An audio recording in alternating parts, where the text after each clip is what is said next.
So what drew you both to this project, and what were your first thoughts when you read the script? Okay, I'll go. Okay, well, first of all, when I read the script, I loved the script. I went up for a different role, and I sort of knew that I wasn't right for that role. And I done my self-tape, and then I read episode 1, and I messaged my team, and they said, I know I'm not right for this part, but I love this episode. I love this script. Can you see if they've made an offer out for another character? And then I heard nothing. And then 2 weeks later, I got a call with the offer for Serafina. And that wasn't the character that I wanted, actually. There was another character, and I was like, who's Serafina? Yeah.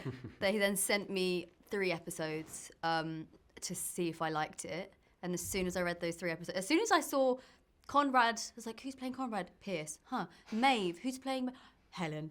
Oh, okay. And I'm there, okay, I'm the daughter, okay. And then I started seeing the dialogue and seeing how Serafina is, and she's so boss, and she's like, I was like, called them up. I don't need time to think. It's a yes from me. Yeah, it was that, yeah. And for you, Ансъn? I will never forget, I think it was like a rainy Tuesday at 6 o'clock. I got this email from my agent, potential new project, and I just saw 4 names: Guy Ritchie, Tom Hardy, Pierce Brosnan, Helen Mirren. Yes. I was just like, yeah, absolutely. And then to find out it was like the only grandchild, a really cool character, getting up to no good, to do that in a Guy Ritchie show with actors like that. And then obviously, written by Ronan Bennett and Jez Butterworth. It was just the biggest no-brainer I've ever had. Yeah. Amazing. So can you tell us a bit about your characters and their relationship to one another? So I play Eddie Harrigan, the only grandchild of the Harrigan family, who very much sees himself as the natural heir to the throne of the family business. He's very ambitious, he's very ruthless, and I think in the Harrigans they're taught that family is more important than anything, but at the same time never compromise on success and do whatever it takes to get to where you want to be. And I think he very much will do whatever it takes to get to the top of that hierarchy within the family. Amazing. Yeah. Serafina is the only daughter. It's also unique because she's the result of a one-night stand that Conrad had with a stripper at Stringfellows. So that's wonderful. And she, weirdly though, is so much like her father. Like, I think that DNA runs in her. She is power hungry. She's a hustler. She wants money, and she's very smart at what she does. So, yeah. I mean, and us too. It's great, isn't it? Yeah. We have a bit of like back and forth. And then, but remember one day we were like, can our characters just like, should we just like get on? Yeah, our characters are like frenemies. They're frenemies. In a family sense. Yeah. Sometimes you don't get on with your siblings maybe, but you really love each other. That's definitely the case for our characters. Yeah. They're probably really similar as well in some ways. I think so. They would definitely both have a great night out. Like if you went on a night out with either of our characters, you'd have the best time. Yeah, you would. So they've got that in common. You would be ruthless and crazy, and Serafina would make sure that cars are booked. Yeah. We've got security there. Don't worry, I've got a guard there. Like Serafina's more got it together than run my out character. of classes all. Don't worry about that. Yeah. Absolutely. Yeah. Amazing. What is it that you admire most about Guy Ritchie's version of London?